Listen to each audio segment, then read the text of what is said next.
이제 집사의 요건에 대해서 말하고 있습니다.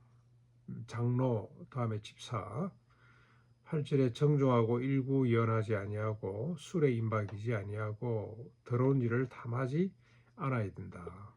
9절에 깨끗한 양심에 깨끗한 의식이죠. 깨끗한 의식에 믿음의 비밀을 가진 자라야 한다. 뭐 양심 자꾸 많이 나오는데 양심도 그게 뭐 믿을 게 못되죠. 북한에 있는 사람의 양심과 남한에 있는 사람의 양심은 근본적으로 차이가 있습니다. 어떻게 보면 의식이라고 표현하는 것이 맞습니다. 깨끗한 의식. 이거는 믿음을 갖고 난 이후에 이렇게 바뀌는 거죠. 깨끗한 의식이 믿음의 비밀을 가진 자라야 할지니 12절 넘어가서 한 아내의 남편이 되고 자녀와 자기 집을 잘 다스릴 줄 아는 자라야 됩니다. 그리고 다시 10절로 돌아오면 앞에 조건들, 위에서 말한 조건들을 먼저 시험해보고 그 후에 책망할 것이 없으면 집사의 직분을 받게 하라는 겁니다. 먼저 점검을 해야 되죠. 그래서 이게 교회가 사실 이 점검을 이 지도자들이 먼저 해야 되는데, 그래서 뭐 당이나 또 뭐 위원회에서 먼저 1차 후보자들을 내고 또 온 성도들이 뜻을 합해서 그 사람을 세우고 그렇게 합니다만은, 이 검증하는 단계가 숫자가 많거나 규모가 크면 상당히 힘들어지게 됩니다. 그래서 뭐 어떤 교회는 보니까 헌금 기준으로 헌금을 1년에 얼마 이상 하는 사람, 조건은 또 명분은 또 돼요. 헌금을 한다는 것은 신앙의 가장 기본이다. 그리고 어느 정도 해야 그게 하나님께 복받았다는 증거지, 하나님께 복받지 못한 사람을 직분자로 세울 수가 없다, 그런 논리를 펴고 있습니다만 전혀 우리 성경에 맞지 않는 부분이 많습니다. 장로, 집사 자기 요건 잘 살피고, 이게 사람을 뽑는 데도 조건이 되고 뽑힌 사람의 자기 점검표도 됐으면 좋겠습니다. 11절에 여자들도 정숙하고 모함하지 아니하고 절제하고 모든 일에 충성된 자라야 한다. 이자 집사도 세울 때 이런 조건을 잘 따져야 되는 겁니다. 모함하지 아니한다, 절제하지 아니한다, 절제한다, 이런 것들을 잘 살펴야 되겠습니다. 13절에 이렇게 집사의 인품을 갖추고 충성하게 되면 어떤 복을 받게 되느냐, 아름다운 위상과 그리스도 안에 있는 믿음에 더 큰 확신을 갖게 된다는 겁니다. 권위가 있게 되는 거죠. 이렇게 저 목회를 하면서 보니까 목사의 권위도 중요합니다만은 장로, 권사, 우리 집사들의 권위, 어떻게 보면은 목사가 훌륭해서라기보다도 그 교회에 있는 장로, 권사들, 집사들이 훌륭해서 교회가 바로 서는 경우가 참 많더라고요. 정말 많은 것 같아요. 우리 교회도 그랬고, 우리가 분립하는 교회도 보면 성숙한 사람이 나서니까 와 따라 나서기도 하고요. 그 사람이 오히려 또 영적 권위를 갖고 더 교회를 든든히 세우는데, 분명히 오늘 이 바울이 디모데에게 권면하고 있습니다.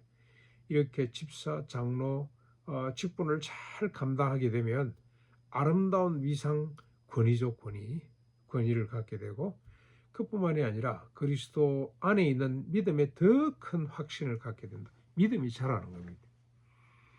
뭐 좀 부족해 보여도 장로로 군사로 시험을 받은 사람들, 이 시간이 지날수록 믿음이 강해지는 걸 보게 됩니다. 이게 하나님이 주시는 축복이죠. 직분을 잘 감당할 때 믿음이 더욱더 돈독해지고 더 확장된다고 이렇게 가르치고 있는데, 이게 얼마나 참 합당한 이야기인지, 얼마나 진리인지 우리가 교회 생활을 통해서 늘 경험하는 바입니다. 그러면서 14절, 15절 바울이 디모데에게 편지를 쓰는 이유는 혹시 대면하는 것이 지체될 경우에 그때를 대비해서 내가 미리 말한다, 편지를 써서 말한다는 거죠. 살아계신 하나님의 교회요, 진리의 기둥과 터인 하나님의 집에서 어떻게 행해야 할지를 알리기 위해서 내가 편지를 쓰고 있다. 예. 참 교회에 대한 호칭이 너무 아름답습니다. 하나님의 집, 하나님의 교회, 진리의 터, 진리의 기둥, 그리고 터가 되는 겁니다. 교회가 신비롭고 영광스러운 곳입니다. 바울의 다른 서신서들에 보면 이 교회에 대한 호칭이 비유가 또 다르게 나오죠. 성령의 전, 성령님이 계시는 집, 그리고 그리스도의 몸. 그리스도의 몸이라는 것이 가장 큰 이미지고 자주 빈번히 등장하는 이미지인데 그리스도의 몸이다라는 이미지로 교회를 설명하고 있습니다. 그리스도의 몸이라는 것은 그리스도가 머리가 되고 우리 온 교인들은 살아있는 지체들에 대해서 유기체적 관계, 떨어질래야 떨어질 수 없는 유기체적 관계를 갖고 함께 성장해 가고 함께 완전해져 가고 또 더불어 함께 하나님의 나라 구원의 역사를 이루어가는 것이 교회라는 겁니다. 교회. 그래서 저는 미국의 하버드대 10개보다도 상가에 시작되는 조그마한 개척교회가 훨씬 더 위대하다. 왜 그러냐? 그 사람들은 인간의 지식을 가르칠지 모릅니다만은 그것도 뭐 대단한 겁니다만은 하나님이 주신 일반 은총이겠죠. 그러나 교회는 일반 지식이 아니라 생명을 다루고 생명을 가르치는 곳입니다. 그래서 마이클 샌들의 그 정의란 무엇이냐 거기 보니까 뭐 하버드 대생들 불러 모아놓고 전 세계 똑똑한 친구들이 다 가 있는 학교 아닙니까? 정의가 뭐냐? 결국 결론은 배려하자, 배려하자. 덕을 생각하자.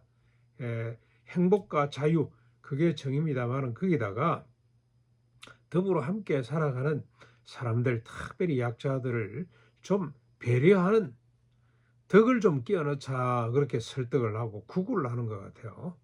그런데 어떻습니까? 우리 성경에는 개인의 자유도 중요합니다만 덕이 제일 앞에 옵니다. 제일 앞에. 덕을 위해서 내 개인의 자유도 축소할 수 있는 것이 이게 교회라는 겁니다.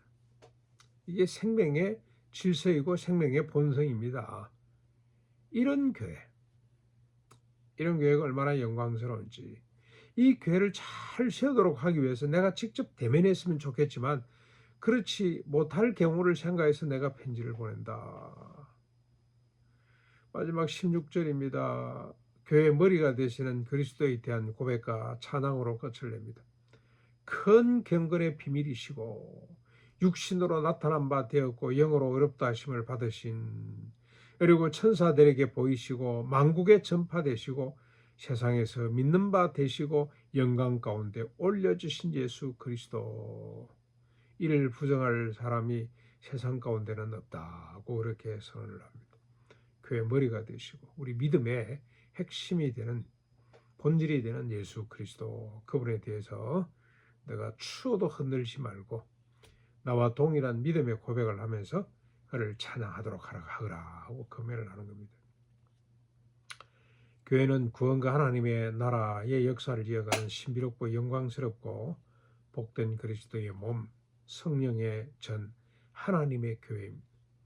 그러므로 이 교회에 직분자를 세우고 또 직분자로 세워진다는 것 정말로 크고 중요한 일입니다. 자부심을 갖고 우리가 비록 은퇴한 사람들입니다만은 하나님이 새롭게 시작하신 조그마한 이 교회에 이 영광스러운 교회에 우리가 한 지체로서 교회를 잘 세워갈 수 있기를 주님의 이름으로 축원합니다.